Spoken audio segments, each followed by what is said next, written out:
दस्तूर के एतबार से देखा जाए तो फितने दुनिया में जितने भी आते हैं ये ईमान वालों की आजमाइश के लिए।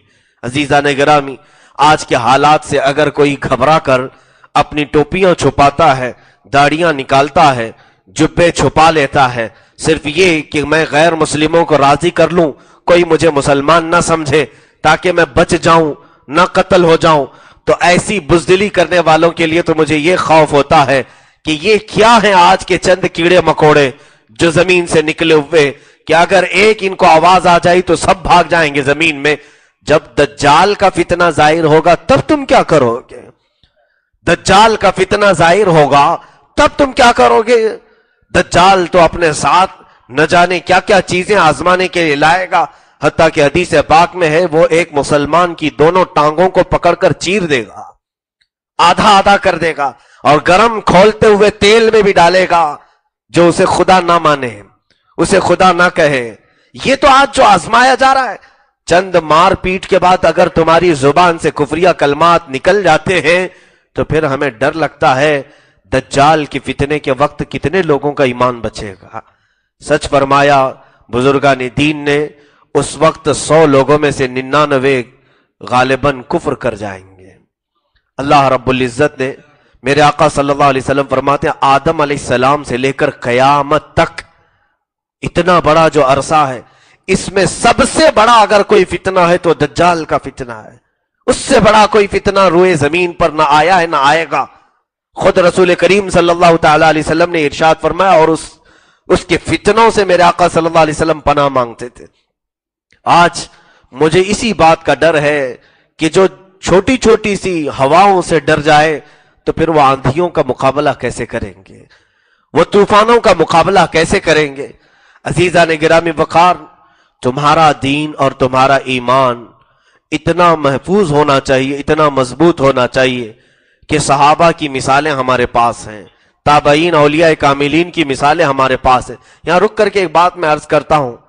जानते हैं आप, हमारे बहुत सारे अभी मुसलमान नौजवान हो या कुछ पढ़े लिखे लोग अपने आप को मॉडर्न ख्याल करते हैं और वो उलमा पर तानो तशनी करते हैं, खासतौर पर इस बात को लेकर, क्या उलमा बार बार तकरीरों में पुराने लोगों के किस्से ही सुनाते रहते हैं? कभी किस वली का वाकया, कभी किस सहाबी का वाकया, जो यही सब इनके पास है, वही रिपीट रिपीट बोलते रहते हैं। कई लोगों को हमने सुना है कुछ उलमा के पीछे पड़े रहते हैं। और क्या आपको नई नई चीजें गढ़ करके लाना चाहिए है? कहानियां नई नई झूठी बना करके बयान करनी चाहिए? यहां मैं वजह यह अर्ज कर रहा हूं कि अजीजान गिरामी, ये उलमा का इतना बड़ा हम पर एहसान है कि यही औलिया कामिलीन, सहाबा और ताबईन के वाकयात को बार बार इसलिए बयान करते हैं कि ताकि तुम्हारे अंदर जब भी मुसीबतों के औकात आए उन्हें याद रखो और अपने कदम को मजबूत रखो। हम इसलिए बयान करते हैं और ये बयान करते भी रहना चाहिए। आप भी अपने बच्चों को बयान करते रहें। जैसे कि इससे कबल मैंने कहा था, स्कूल के एक टीचर ने अपने बच्चों से बहुत सारे मामलात पूछा। होता है, तू क्या बनेगा, तू क्या बनेगा? कोई कह रहा था इंजीनियर बनूंगा, डॉक्टर बनूंगा। उसमें से एक बच्चा उठा और कहने लगा, आखिर में कोने में बैठा हुआ था, खामोश था, तू क्या बनेगा? वो बच्चा कहता है मैं नूरुद्दीन जंगी बनूंगा। कौन है ये? हमारे बच्चों को पता भी नहीं है नूरुद्दीन जंगी कौन है। उस्ताद चौंक गया, कहा कि ये पूरी क्लास में एक बच्चा कहां से नूरुद्दीन जंगी का नाम लेकर आया। उससे पूछा, बेटा ये कौन है, क्या है? उसने खड़े होकर के पूरा वाकया बयान किया। नूरुद्दीन जंगी सुल्तान सलाहुद्दीन अय्यूबी के उस्ताद का नाम है। सलाहुद्दीन अय्यूबी जिसने बैतुल मुकद्दस को फतह किया, इस्लाम का परचम बुलंद किया पूरे रुए जमीन पर, उसके उस्ताद का नाम नूरुद्दीन जंगी है। वो क्यों बनेगा? कहता है बच्चा इसलिए कि अम्मा सोने के वक्त ये सुनाती रहती है कि नूरुद्दीन वो बादशाह है जिसको ख्वाब में रसूल करीम सल्लल्लाहु अलैहि वसल्लम तशरीफ लाकर ये फरमाया था कि ऐ नूरुद्दीन, 2 लोग ऐसे हैं मदीने में जो मुझे तकलीफ पहुंचाने की कोशिश कर रहे हैं, उन दोनों को मेरे मदीने से तू दूर कर दे। नूरुद्दीन जंगी मुसलसल 3 बार मेरे आका को ख्वाब में देखकर मदीने तैयबा पहुंचे। वहां जाकर मालूम करने पर वो 2 लोग मिल गए। वो यहूदी थे जो मुसलमानों के भेष में रसूल करीम सल्लल्लाहु अलैहि वसल्लम की कब्र अनवर के किनारे रहकर सुरंग खोद रहे थे और अंदर से अंदर खोदते हुए मेरे आका की लाश मुबारका की बेहुरमती करना चाह रहे थे। ये 600 साल के बाद, हुजूर की वफात के 600 साल बाद तारीख में यहां तक लिखा है, नूरुद्दीन जंगी को जब ये पता चला, ये दो बड़े परहेजगार बनकर के वहां रहते थे, बड़े मुत्तकी बनकर के लोग वहां रहते थे। सुल्तान नूरुद्दीन जंगी उस सुराख में से जाकर मेरे आका सल्लल्लाहु अलैहि वसल्लम के कदमों के बोसे भी लिए 600 साल के बाद। फिर सीसा पिला करके अतराफ में दीवार बनाई जो आज तक दीवार है हुजूर के रोजे के अतराफ। और उसके बाद फरमाया कि हर रात मेरे आका सल्लल्लाहु अलैहि वसल्लम को ख्वाब में वो देखा करते थे नूरुद्दीन जंगी। अब वो बच्चा कहता है, मेरी माँ ने बहुत सारे वाकये सुनाए बुजुर्गों के, लेकिन नूरुद्दीन का वाकया मुझे इसलिए अच्छा लगा कि उनके जैसा काम करूं तो रोज मेरे आका की जियारत होगी। बच्चों को ये मुंतकिल करने पर यह असर होता है। हमारे असलाफ और बुजुर्गों के वाकयात मुंतकिल करने पर बच्चों के अंदर ये ख्यालात बढ़ते हैं। कहां हम चोर पुलिस की कहानियां सुनाते रहते हैं, कहां हम तितली गुड्डे गुड़िया की कहानियां सुनाते हैं। और इसीलिए जब बच्चों को बिल्ली और चूहे की कहानियां सुनाते हैं तो बड़े होकर वो या तो बिल्ली बनने की कोशिश करता है या चूहा बनने की कोशिश करता है। जवां मर्दों की रिवायात बच्चों के अंदर मुंतकिल किया करें। ये तारीख थी हमारी। अजीजान गिरामी, मैं यहां पर अर्ज यह करना चाह रहा हूं कि आज ये जो डर का माहौल है और हर मुसलमान अपने अपने एतबार से डरा हुआ है, आपको खौफ नहीं करना चाहिए। डरो मत, क्योंकि कुरान हमें बार बार इसकी तंबीह कर रहा है, फला तख्शौहुम वख्शौनी, तुम उनसे मत डरो, अल्लाह फरमाता मुझसे डरो। फत्तकूनी या उलिल अलबाब, आए अकल वालों मुझसे डरा करो, अल्लाह फरमा रहा है।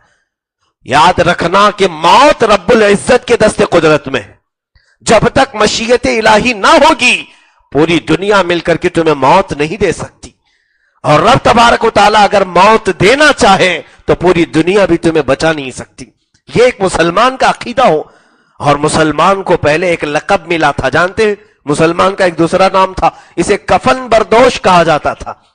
कफन बरदोश, पूरी दुनिया में इसको कफन बरदोश कहते थे। मतलब क्या है इसका, कि इसके कंधे पर हमेशा कफन होता है, मौत से ये डरता नहीं, इसलिए कि कफन साथ में लेकर चलता है, जहां मौत आएगी पहन करके सो जाऊंगा।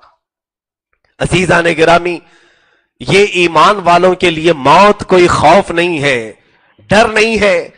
आज मैं उस खौफ और डर के माहौल से तुम्हें निकालना चाहता हूं कि क्यों अपने घरों में इस तरह दुबके हुए, डरे हुए, सहमे हुए हो। अल्लाह रब्बुल इज्जत की ये जमीन है, उसका ये आसमान है, ये सारी चीजें किसी की जागीर नहीं है। अल्लाह रब्बुल इज्जत अपने बंदों को जमीन पर ठहराता है। आपको पता है कि हमारे लिए मौत क्या है? अल्लाहु अकबर। ईमान वाले के लिए मौत एक अजीम तोहफा है, एक अजीम हदिया है। क्यों भागे हम इससे? क्या आप जब से होश आया सजदे करते हैं कि नहीं मौला के? अल्लाहु अकबर की आवाज पर चुप हो जाते हैं कि नहीं? आप रब तबारक व तआला का कलाम सुनते ही अपने दिलों को तमीज में लाते हैं कि नहीं? रब्बे जुल जलाल की तरफ आप बढ़े चले आते। जुमा का वक्त आया कि पूरी मस्जिदें भर गई। मुझे ये बताओ मेरे अजीजों, किस खुदा की इबादत करने के लिए आते हो तुम? कभी मस्जिद में देखा उस खुदा को? सजदे तो इतने किए, 5 वक्त में तकरीबन 5 औकात में जो नमाजों के सजदे होते हैं 90 से ज्यादा सजदे हम कर लेते हैं। ये सजदों में जब भी सर झुकता है, आज तक हमने कभी किसी मस्जिद की दीवार पर खुदा की कोई तस्वीर नहीं देखी, रब तबारक व तआला की बनाई हुई कोई मूर्ति नहीं देखी। वो इस तमाम चीजों से पाक है, बेनियाज है। तो जिसको आपने देखा ही नहीं उसकी इबादत करते रहे। क्या अगर आपको यह कह दिया जाए, ए बंदे 30 साल 25 साल 40 साल जिसे तू बिन देखे इबादत कर रहा था, क्या तू उसे देखना चाहता है? क्या तू उससे मिलना चाहता है? क्या तू उसके करीब होना चाहता है? तो ये एक सच्चा मोमिन जो अल्लाह के लिए ही इबादत करता था, वो कहेगा क्यों नहीं, मैं मेरे मौला से मिलना चाहता हूं। तो फिर सुनो, अलमत मौत जस्रुन यूसिलुल हबीब इलल हबीब। मौत एक ब्रिज है, पुल है, एक हबीब को दूसरे हबीब से मिला देती है। इधर तुम्हारी आंखें बंद हुई कि उधर मौला का तुझे दीदार भी हुआ। अगर ईमान पर तुम्हारी रुखसती हुई तो तुम्हारे इस्तिकबाल के लिए मौला ताला जो फरिश्तों को लगा रखा होगा तुम उसका अंदाजा भी नहीं कर सकते। मेरे अजीजों, ये बातें इसलिए कर रहा हूं, हमारे लिए मौत अंधेरे का नाम नहीं, हमारे लिए मौत जुल्मतों का नाम नहीं। किसी साइंटिस्ट से पूछा गया मौत क्या है और उसके बाद क्या होगा, तो उसने कहा अंधेरा, उस पर अंधेरा, उस पर अंधेरा, उस पर अंधेरा। अगर 100 अंधेरे जमा कर लिए जाएं तो जो चीज होगी उसी को मौत कहते हैं। तो एक मोमिन साले आलिम रब्बानी से पूछा गया मौत क्या है और उसके बाद क्या चीज है, उन्होंने कहा उजाला, उस पर उजाला, उस पर उजाला। 1000 उजाले जमा कर लिए जाएं तो जो रोशनी होगी उसी का नाम ईमान वाले के लिए मौत है। कहा ऐसे कैसे? कहा इसलिए कि वो जो मर रहा है उसके बाद उसके लिए दोजख के दरवाजे हैं जहां सिर्फ अंधेरा है, और ईमान वाला जो अपनी आंखें बंद कर रहा है उसके बाद उसे नूरे इलाही देखना है, और उस नूर की यहां कोई दुनिया में मिसाल है भी नहीं। अल्लाहु नूरुस समावाति वल अर्द। हम मरने से नहीं डरते।